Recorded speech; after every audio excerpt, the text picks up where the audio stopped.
c'est Tatanexua et bienvenue dans cette 11e vidéo de la saison 4 dans laquelle on va faire un petit recap.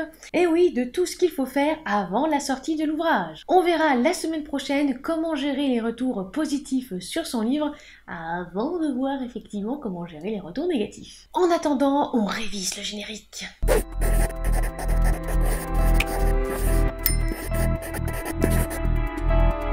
Faisons le recap. Cette vidéo m'a été demandée par certaines et certains d'entre vous car vous aviez peur d'oublier quelque chose ou peur d'avoir mal compris ou peut-être aussi que je me sois mal exprimée sur un sujet. Vu le contexte actuel, on va faire des petits jeux pour que ça reste fun mais que vous révisiez quand même. Oui, je sais, à l'école, les révisions ça peut être chiant, barbant, mais n'oubliez pas, vous êtes avec Tatanexua. C'est parti pour le jeu! On estime à cet instant, comme dans la saison 4, que votre livre est actuellement en correction, donc terminé. Vous inquiétez pas, hein, ceux et celles dont leurs livres sont toujours en cours, je ne vous oublie pas. Attention, parfois, plusieurs réponses vont être possibles à sélectionner. Vous gagnez un point plume à chaque bonne réponse, et si par exemple il y a 2 ou 3 bonnes réponses et que vous n'en avez qu'une, eh ben, il va falloir découper un petit peu la plume. À demi, un tiers, bref, nous allons nous amuser. Allez, petite question échauffement pour bien se mettre dans l'ambiance. Se renseigner sur les maisons d'édition et les plateformes de publication. Il faut se renseigner avant d'envoyer son manuscrit ou de payer une plateforme. M'en fiche, on verra bien ce que ça donne à la sortie.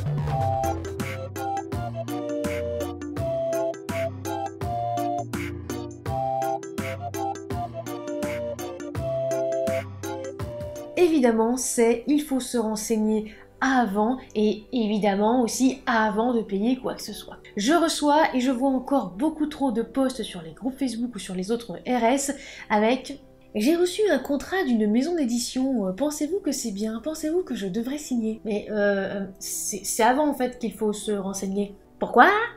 Car en fait, déjà, vous allez perdre du temps, et en plus, souvent, il y a pas mal de désespoir qui suit. Ah tiens, cette ME, finalement, c'est un compte d'auteur, tu ne savais pas avant d'envoyer ? Ou aussi, ah oui, mais en fait, cette maison d'édition va te demander de payer les corrections si jamais tu en as trop à faire. Ou encore, non mais en fait, ne signe pas là-bas, tous les auteurs ne se font pas payer les droits d'auteur. Sans oublier aussi les questions. Ah mais je pensais pas que c'était ça la distribution, mais en fait c'est trop cher, j'ai pas envie de payer ça, comment je fais en fait pour me rétracter? C'est bien pour cela que j'insiste, vraiment mais absolument mais tout ce que vous voulez, renseignez-vous avant. Puisque souvent après, soit c'est trop tard, soit malheureusement vous pouvez ne pas pouvoir récupérer votre argent aussi. Bref, c'est beaucoup plus compliqué. Surtout que de se renseigner avant, d'aller par exemple sur Ecosia ou même sur Google, de taper le nom de la maison d'édition avec par exemple avis, ou alors que pensez-vous de cette ME, ou même de demander au groupe avant justement d'envoyer votre tapuscrit, ça vous fera gagner du temps. Et en plus vous garderez un petit peu l'espoir puisqu'il y a pas mal d'auteurs et d'autrices qui du coup désespèrent puisque la plupart des réponses positives qu'ils ont, ça vient de compte d'auteur, ils n'ont pas envie de payer, parce qu'il y en a qui ont envie de payer, pas de souci, mais eux n'ont pas envie de payer, du coup ils baissent les bras et ils sont démotivés. Ce qui est dommage. Un point plume si vous aviez la bonne réponse. C'est parti pour la deuxième question. Ça, c'est quoi? Et bien sûr, quand je dis ça, on parle de ça. La tranche, le dos.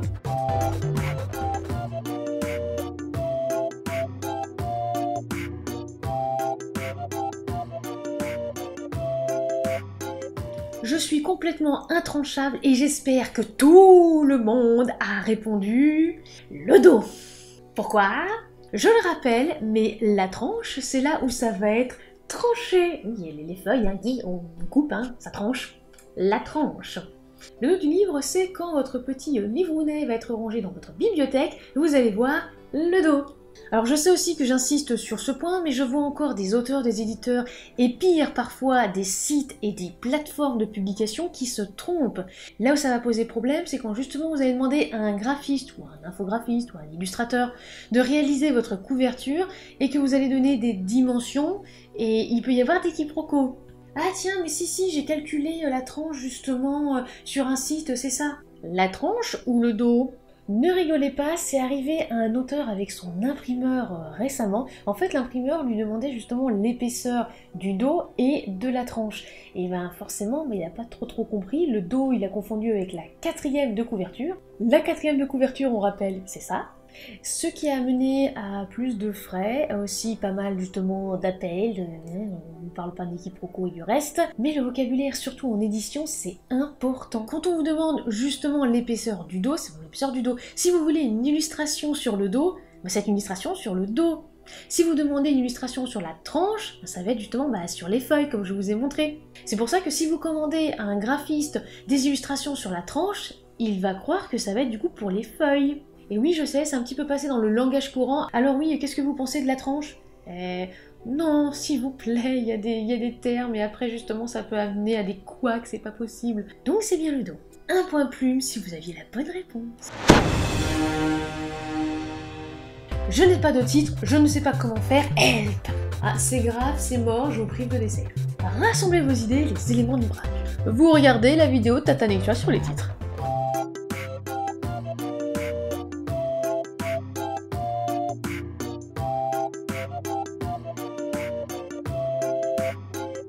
Alors c'est évidemment la 2 et la 3, rassemblez vos idées, les éléments de l'ouvrage, et regardez donc ma vidéo sur les titres, il y a plein de trucs et astuces si justement vous n'arrivez pas à en trouver. C'est pas grave si vous en changez en cours de route, c'est pas grave si vous écrivez sans en avoir, vraiment, mais ne vous mettez pas la pression, gardez la motivation, écrivez comme vous le sentez, et ne vous prenez pas la tête si vous n'avez pas encore de titre. Je rappelle quand même que pour une certaine saga, j'ai mis 5 ans à trouver un titre. Bonne réponse, un point plume.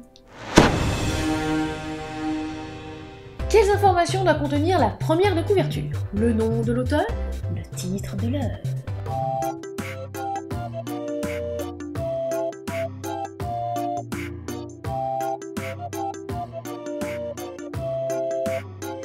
Tada! Il y a un piège. Ah oui, sinon en fait ce serait pas très drôle. Il fallait dire le titre de l'œuvre. Oui, j'ai dit doit contenir. Oui, parce que le nom de l'auteur, je l'ai dit, c'est pas obligatoire en première de couverture. Bon, on le fait tous ou presque, mais vous pouvez très bien le mettre sur le dos, la 4e de couverture, à l'intérieur. Alors ça me dérange absolument pas tant que l'information se trouve dans les mentions légales. Un point plus de gagné pour celles et ceux qui avaient la bonne réponse.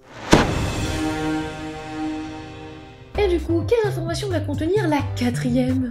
L'avis de belle maman, le prix, le code barre, le résumé, la photo de ma première étoile au ski.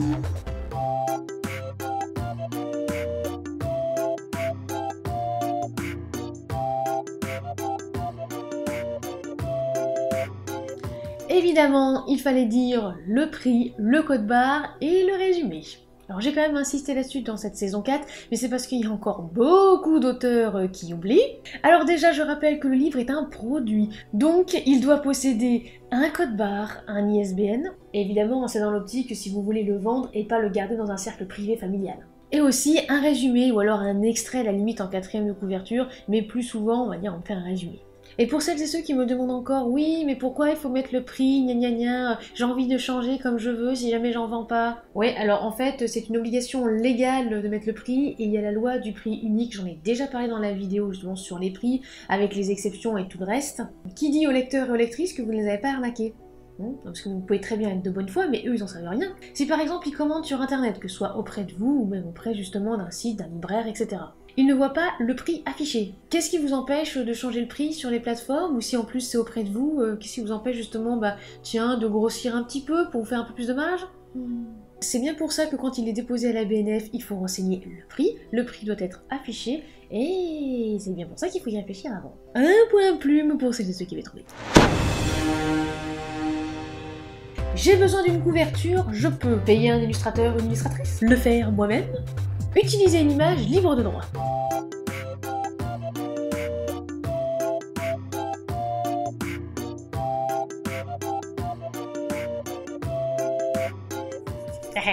Oui, il y a encore un tout petit piège, mais si vous avez bien suivi la vidéo les couvertures, fifiche, normalement, ça devrait un petit peu passer crème. Effectivement, il fallait répondre payer un illustrateur, une illustratrice, ou essayer de la faire vous-même.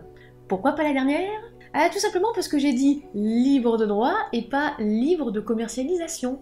Et oui, je vous le rappelle, ça ne veut pas dire du tout la même chose. Libre de droit, vous êtes libre de l'utiliser, voilà, à titre gratuit, dans votre cercle privé, familial, pourquoi pas, sur une plateforme. Mais à partir du moment où vous pouvez vous faire des sous derrière, en gros, que vous allez justement vendre, il va falloir choisir des images libres de commercialisation. Bon, très souvent sur les sites, c'est indiqué, faut juste être un petit peu familiarisé justement avec les licences, mais c'est très souvent marqué, soit c'est libre de droit, soit ça va être indiqué libre de commercialisation en mentionnant par exemple le nom de l'artiste, etc.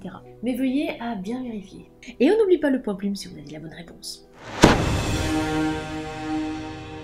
Mon livret policier, j'ai plus de chances de vendre si ma couverture rappelle le genre. Oui? Nope.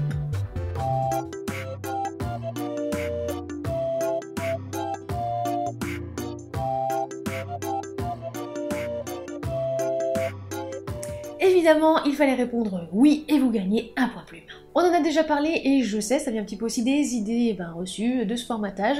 Vous pouvez aller à contre-courant, il n'y a aucun souci, mais ça va vous demander plus d'efforts à vous ainsi qu'au lecteur. Si je vois une couverture avec un plaid et un chocolat chaud et qu'on m'annonce un policier un peu gore, malheureusement je vais pas aller plus loin puisque je vais avoir l'impression que la personne soit s'est trompée d'image, soit, je sais pas, qui a un couac en fait quelque part. Et oui, il y a quelques personnes qui vont aller au-delà justement de la couverture, qui vont essayer de chercher à comprendre pourquoi, mais je vous rappelle que vous n'êtes pas seul. Surtout par exemple en salon, il y a énormément d'auteurs, énormément justement d'univers à découvrir.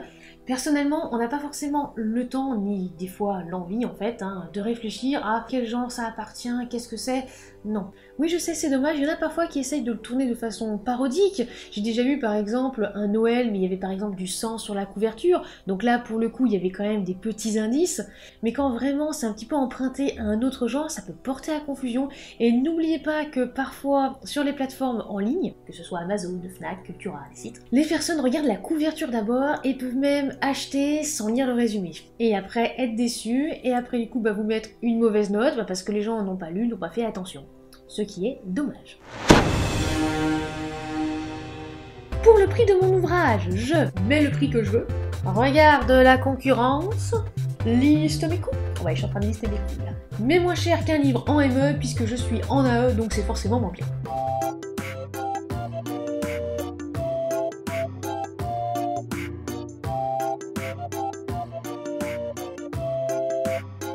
Évidemment, il fallait répondre « Je regarde la concurrence » et « Je liste mes coûts ».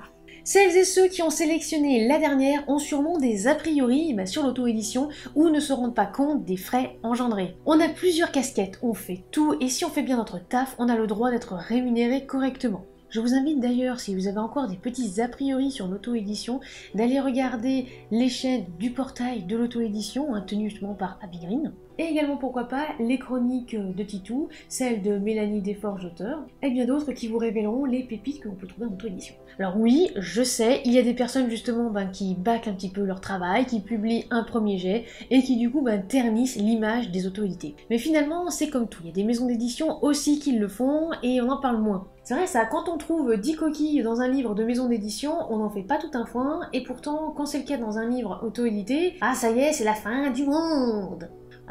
Pourtant non, c'est pareil, oui, ça arrive. Évidemment c'est mieux quand il n'y en a pas, mais c'est quand même très rare. Et la plupart des auteurs auto-édités font énormément d'efforts, et c'est vraiment dommage quand il y a certaines personnes qui ont des a priori, comme par exemple par rapport au prix. Vous n'imaginez pas à combien ça coûte justement la mise en page, la maquette, les frais d'impression, parfois aussi les plateformes, sans oublier la correction et tout le reste, c'est pas rien. J'ai besoin de chroniques sur mon roman, comment faire? Je m'inscris sur Simplement Pro et j'accepte toutes les demandes. Je fais un appel sur les réseaux sociaux, appel à chroniqueur. Je demande aux communautés auteurs sur les réseaux sociaux s'ils peuvent me conseiller telle personne ou autre.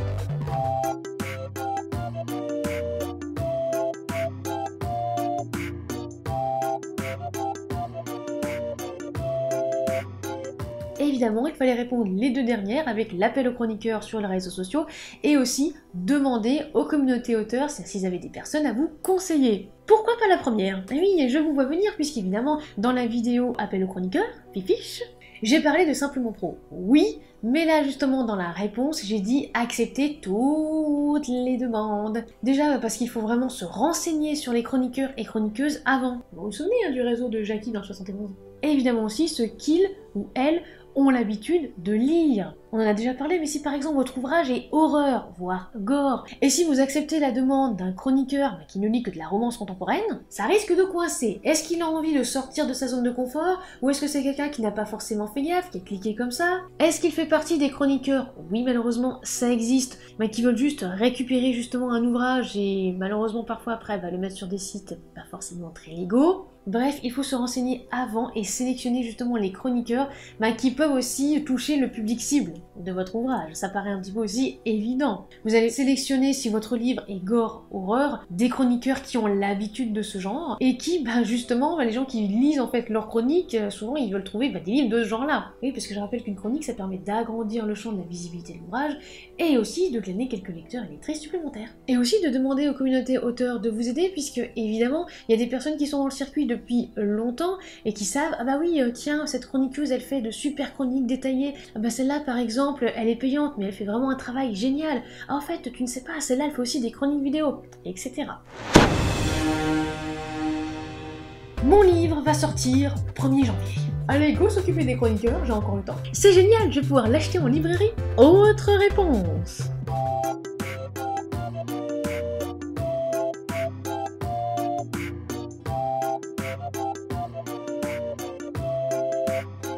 Évidemment, vous gagnez un point plume si vous avez répondu « Allez, go s'occuper des chroniqueurs » puisque l'on est en novembre. Si vous avez un bon réseau et que vous êtes pourquoi pas installé ou que votre ouvrage aussi est court, ça peut encore le faire question temps. Et aussi, autre réponse, oui, parce que le 1er janvier, je vous l'ai déjà expliqué justement dans la vidéo concernant les rétroplanning, la plupart des cuves de la veille, alors si c'est possible de changer la date, essayez de changer.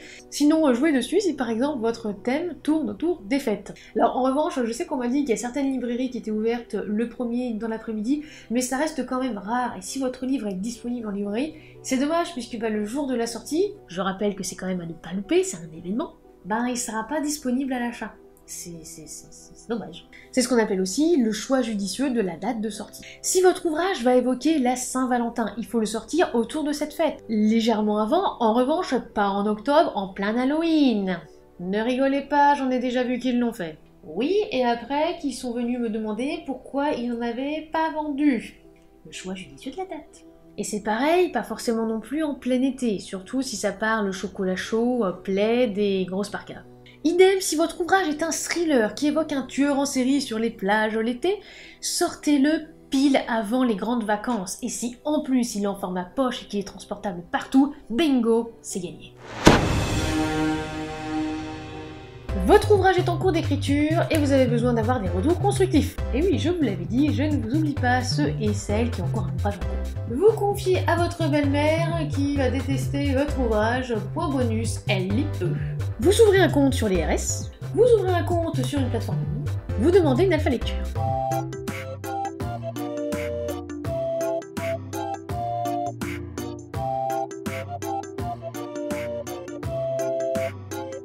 Évidemment, il fallait répondre les 3 derniers pour gagner un point plume. Vous ouvrez un compte sur les réseaux sociaux, vous ouvrez un compte aussi sur les plateformes de publication en ligne, et vous pouvez aussi demander une alpha lecture. Pour celles et ceux qui ne savent pas ce que c'est que l'alpha lecture, j'en ai parlé dans les saisons précédentes. Effectivement, si vous êtes en pleine écriture et que vous avez envie d'avoir des retours, alors certains auteurs et autrices n'en ont pas envie, mais celles et ceux qui ont envie, vous pouvez ouvrir un compte sur les réseaux sociaux, chercher justement de la motivation, un petit peu de poussage aussi, et aussi ouvrir un compte sur une plateforme de publication en ligne, que ce soit Wattpad, Scribd, Plume d'Argent et aussi bien d'autres. C'est tout à fait possible et même ça peut aussi vous créer un lectorat, donc pourquoi pas hésiter. À quoi dois-je penser avant la sortie du livre? L'appel aux chroniqueurs! Me garder une plage horaire pour la maquette, relire les épreuves, poster une photo sur les réseaux sociaux.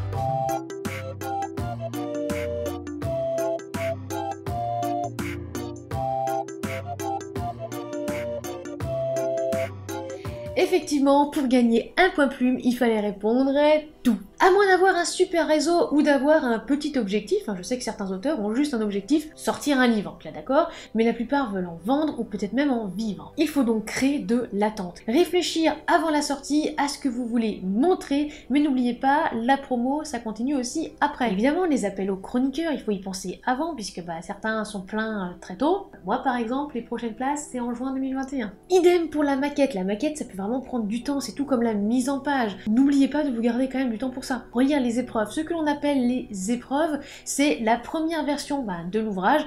Parfois il peut y avoir aussi des petits couacs, parfois on se rend compte que la mise en page ne va pas. Ça, il faut vraiment y faire attention. Quand vous commandez justement une épreuve, par exemple sur Amazon, c'est celle où il y a un bandeau gris, c'est-à-dire que l'ouvrage n'est pas disponible à la vente et également il ne peut pas être déposé à la BNF, c'est une épreuve. Faire attention justement à ce que tout soit bien, puisqu'après, une fois que ce sera validé, ça passera en exemplaire auteur et à la vente. Et aussi, poster une photo sur les réseaux sociaux, ne négligez pas l'aspect visuel, surtout que certains livres illustrés, mais c'est vraiment, on va dire, des bijoux, c'est vraiment pour mettre en bibliothèque, il y en a pas mal justement qui apprécient ça.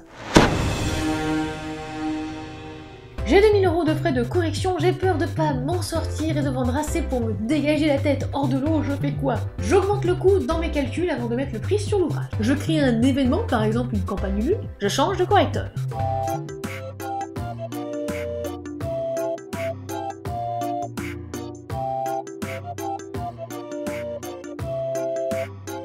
Évidemment, il y avait deux choix possibles pour gagner un point plume. J'augmente le coût dans les calculs et je crée un événement, par exemple les campagnes Ulule. On en a parlé sur la chaîne dans la saison 4, Fifiche les campagnes Ulule. De A à Z, justement, je vous explique comment réaliser une campagne Ulule, comment la réussir et aussi que faire en cas d'échec avec justement des témoignages d'auteurs ou même d'éditeurs qui sont passés par là. Déjà, non, ne changez pas de correcteur et de correctrice, même si je sais, pour certains c'est cher, mais c'est souvent mérité. Évidemment, je ne parle pas des correcteurs et des correctrices qui font pas forcément très bien leur travail et qui laissent 30 coquilles sur les 10 premiers chapitres. Donc, soit dans vos calculs, vous vous dites « Ok, ça va le faire, je vais vendre tant, c'est nickel », ou lancez une campagne Ulule, en indiquant, par exemple, vous savez, dans votre petit camembert avec tous les frais, qu'une partie de l'argent va revenir à la partie correction. En plus, ça va montrer votre implication et engagement en tant qu'auteur auto-édité ou même petit éditeur qui a vraiment envie de faire un très bon travail, un travail de qualité. Donc c'est tout bénéf pour vous et pour les lecteurs et lectrices. Pour créer une campagne Ulule, je ne regarde surtout pas ce que font les autres, c'est du plagiat. Je me promène sur le site pour zioter la FAQ, je regarde la vidéo de Tata Mixua, je m'y prends bien à l'avance.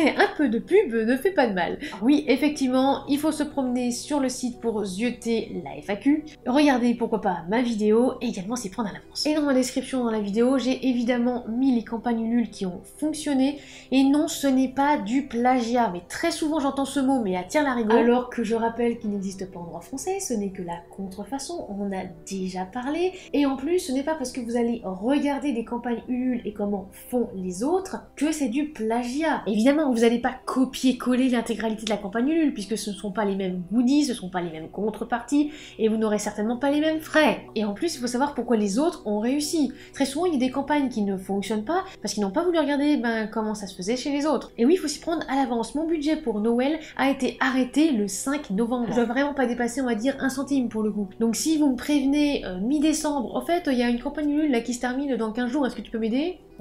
Désolée, je pourrais pas vraiment. Et enfin, la FAQ, ça permet de dégrossir certaines interrogations. Évidemment, il y a la réponse personnalisée, ça ce sera avec l'humain, comme dit Abby. Ça permet aussi d'avoir une réponse précise à la question qu'on pose. Mais en attendant, la FAQ est plutôt bien faite, en plus sur Ulule, et ça permet de se rassurer un peu. Comment faire pour décrocher une interview presse, radio? Alors oui, là ça devrait être un petit peu plus frais dans vos têtes quand même. Avoir la même ligne que Maritza, réaliser un communiqué au dossier de presse, manifester devant la rédaction d'un journal, se faire des amis.